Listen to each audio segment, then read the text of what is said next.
अस्सलाम वालेकुम बच्चों। सबसे पहले दुरूद पाक पढ़ें। अल्लाहुम्मा सल्ली अला मुहम्मदिन व अला आलि मुहम्मदिन व बारिक वसल्लिम तस्लीमा। रब्बि इश्रह ली सदरी व यस्सिर ली अमरी वहलुल उक़दतम मिन लिसानी यफ़क़हू क़ौली।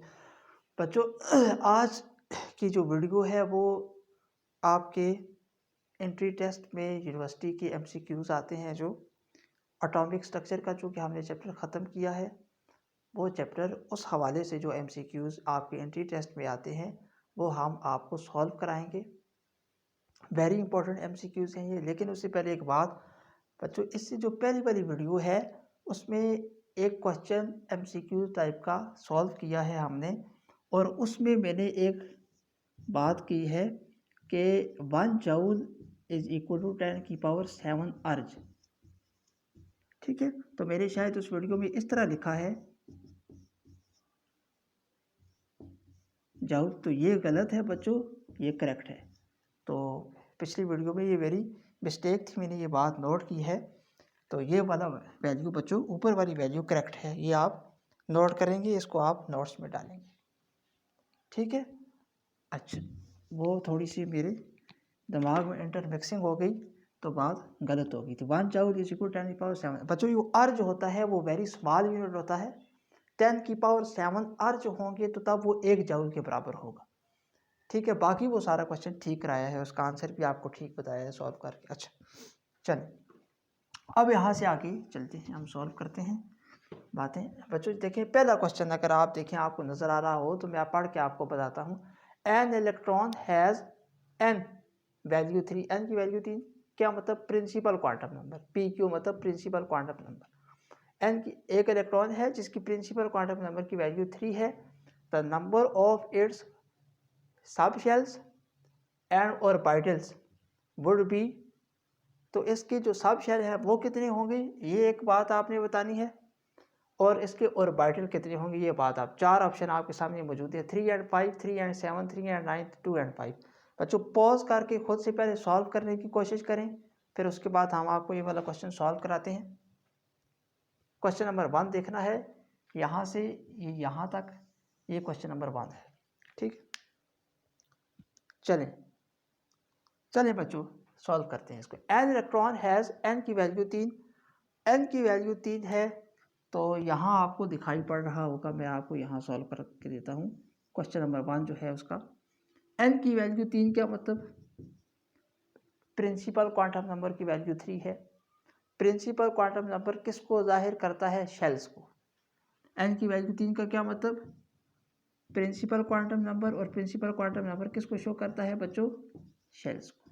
अच्छा, इन्होंने क्या पूछा? सब शेल कितने होंगे? तो बच्चों आपको फार्मूला दिखाया था कि ये वाला फार्मूला था, number of sub shells is equal to number of shells.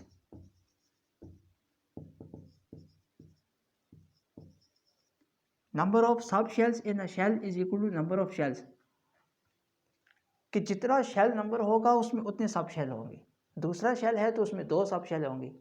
ठीक है, S और P। पहला शेल है तो उसमें 1 सब शेल होगा S, तीसरा है तो उसमें 3 सब शेल होंगे SPD। तो ये तीसरा शेल है, प्रिंसिपल क्वांटम नंबर शेल को जाहिर करता है। तीसरा शेल है तो इसमें सब शेल भी कितने होंगे? 3। इसमें सब शेल भी कितने होंगे? 3। तो यहाँ से आपको एक बात पता करनी चाहिए कि चौथा ऑप्शन तो गलत हो गया, चौथा तो हो नहीं सकता। ठीक है, पहले क्या बताना है? रिस्पेक्टिवली है क्वेश्चन में। रिस्पेक्टिवली का मतलब है तरतीब से। सब शेल्स पहले 2 तो हो नहीं सकते, चौथा ऑप्शन हो गया गलत। ठीक है, तो इन 3 में से कोई एक ऑप्शन होगा, वो हम तलाश करते हैं कि कौन सा होगा। अच्छा 3, तो सब शेल तो हो गए 3, क्यों? क्योंकि शेल कितना है? तीसरा है, तो उसमें सब शेल भी 3 ही होंगे। ठीक हो गया, अच्छा सही हो गया, ये होगा। आगे ऑर्बिटल्स, इसमें ऑर्बिटल्स कितनी है? अब ऑर्बिटल्स 5 है, 7 है, 9 है, ये आपने देखना है। अच्छा, तो बच्चों देखिए ऑर्बिटल्स के लिए एन की वैल्यू अगर 3 हो तो एल की वैल्यू होगी 0, 1, 2 SPD। ठीक हो गया। एस में कितनी ऑर्बिटल होती हैं? 1। पी में कितनी होती हैं? 3। डी में कितनी होती हैं? 5। 1, 2, 3, 4, 5। ठीक हो गया, सही हो गया। एस में 1 ऑर्बिटल, पी में 3 ऑर्बिटल, डी में 5 ऑर्बिटल। 2l+1 का फार्मूला लगा के आप कर सकते हैं।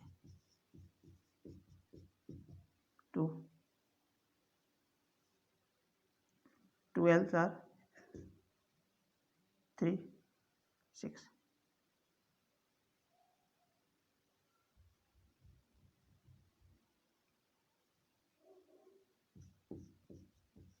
2 2 4 1 5। तो डी में डी की वैल्यू 2 पुट की तो 5, डी में 5 ऑर्बिटल्स।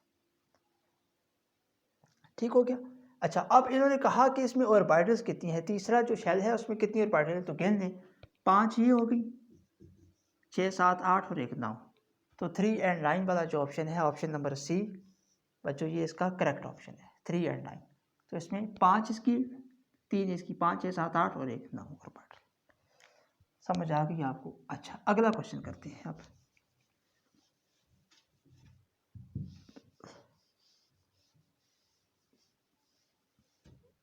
अगला क्वेश्चन करते हैं बच्चों। अब इसको मैं अरेज कर दूं, इसको आप स्क्रीनशॉट ले लिया होगा। आगे देखें क्वेश्चन नंबर ये वाला, the number of unpair electrons in n2+ is, n2+ में कितने अनपेयर इलेक्ट्रॉन है, तो पहले n की मालूम कर लें। एटॉमिक नंबर 7 होता है नाइट्रोजन का, 1s2 2s2 2p3। ठीक हो गया। ये इसका बैलेंस शेल है, 1 2 3। तो ये n का हो गया। इन्होंने कहा है n+2। ये बच्चों n का 7, आपको पता है इलेक्ट्रॉनिक कॉन्फ़िगरेशन कैसे मालूम करते हैं, 2 इलेक्ट्रॉन ये, 3 4 5 और 2 ये 7। ठीक हो गया। n+2, n+2 का क्या मतलब है कि 2 इलेक्ट्रॉन चले गए, तो 2 इलेक्ट्रॉन इसके वैलेंस शेल में से चले गए, तो नंबर ऑफ अनपेयर इलेक्ट्रॉन कितने बच गए, 1।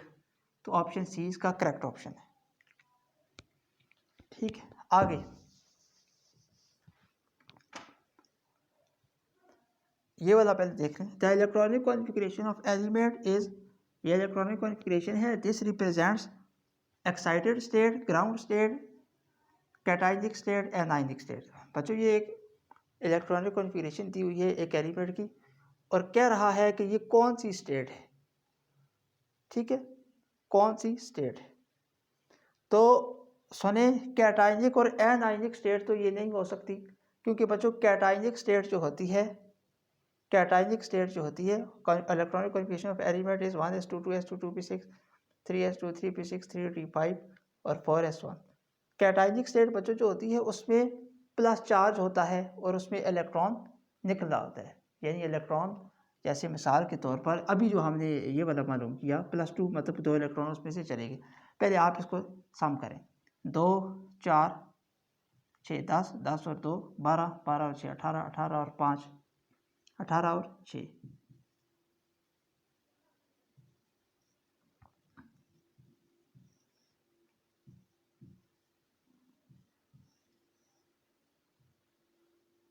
24।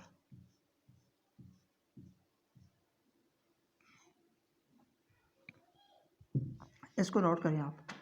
तो बच्चों इसमें एनायनिक, कैटायनिक स्टेट नहीं हो सकती और एनायनिक स्टेट ये नहीं हो सकती, क्योंकि उसमें ये होगा फिर कोई ना कोई इलेक्ट्रॉन जहाँ से निकलेगा, तो तब वो उसमें चार्ज आएगा प्लस और पॉजिटिव, तो फिर उसमें कोई इलेक्ट्रॉन जहाँ से निकला होगा, यानी इलेक्ट्रॉन फिर उसके 23 होते, 22 होते, 21 होते, कम इलेक्ट्रॉन उसके होते।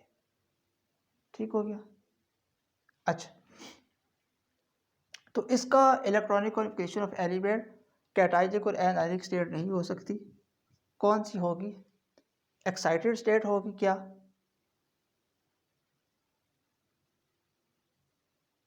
एक्साइटेड स्टेट होगी। चलें पहले पॉज करके आप खुद से सॉल्व करें।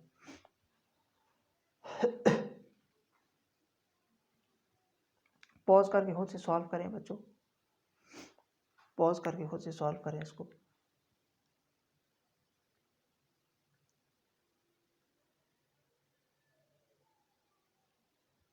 जैसे हम आपको अगर ये बताएं तो इस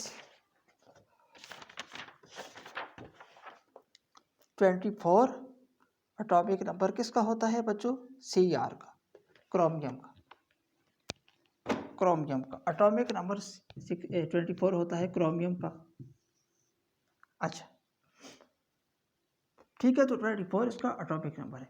अब अगर ये इलेक्ट्रॉन आपने जमा किए हैं ना, ये इलेक्ट्रॉन अगर आते 23 इलेक्ट्रॉन बच्चों, कितने आते? 23, तो फिर इसका मतलब होता है Cr+1, मतलब एक इलेक्ट्रॉन चला गया है। लेकिन ये 24 आए, यानी 24 पूरे आए किसके? जितना एटॉमिक नंबर है क्रोमियम का, वो पूरे इलेक्ट्रॉन आए 24 के 24। ठीक हो गया। अच्छा, तो साबित हुआ कि कैट आयनिक तो नहीं हो सकता। अब एन आयनिक के लिए, अगर एन आयनिक होता तो यहाँ 25 इलेक्ट्रॉन रहने चाहिए थी, तब ये होता Cr-1। फिर 25 इलेक्ट्रॉन होती, तब होता Cr-1। ठीक है, एक ज़्यादा, तो उतने ही इलेक्ट्रॉन आए जितने इलेक्ट्रॉन क्रोमियम के बनते हैं, उतने ही आए, उससे ज़्यादा भी नहीं है, उससे कम भी नहीं है। तो सी और डी वाला ऑप्शन तो नहीं हो सकता। ठीक है, अब क्या बच्चों, ये इसकी कौन सी स्टेट है? Ground state. ऑप्शन बी इसका करेक्ट ऑप्शन है। एक्साइटेड स्टेट भी नहीं हो सकती, क्योंकि एक्साइटेड स्टेट अगर होती तो फिर इस तरह होता 4s2 3d4। तो इस तरह ही इसकी इलेक्ट्रॉनिक कॉन्फ़िगरेशन जिस तरह बनती है इसकी, उसी तरह ही लिखी हुई है, और जिस तरह इलेक्ट्रॉनिक कॉन्फ़िगरेशन बनती है उस तरह ही लिखी हो, तो वो उसकी ग्राउंड स्टेट कहलाती है। ग्राउंड स्टेट कहलाती है, एक्साइटेड स्टेट नहीं कहलाती। क्यों? ये ग्राउंड स्टेट क्यों है? अगर कोई आपसे पूछे तो आप कहें कि डी में 5 इलेक्ट्रॉन होते हैं। अब देखिए ना, मैं बनाता हूँ इधर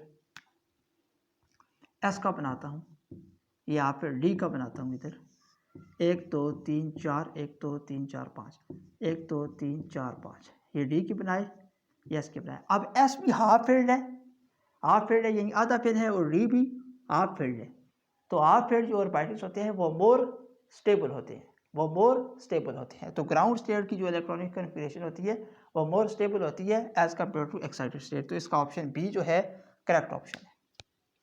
ठीक है, the electronic configuration of element represents ground state. समझ आ गई आपको? चले, तो ये मेरे बुक से देखना पड़ा, मुझे याद नहीं था। क्रोमियम का 24 होता है एटॉमिक नंबर, तो क्रोमियम अगर 23 होता तो फिर Cr+1 होता, फिर ऑप्शन होता कैटायनिक। अगर Cr-25 इलेक्ट्रॉन होते तो फिर Cr-1 होता, फिर होता एनायनिक।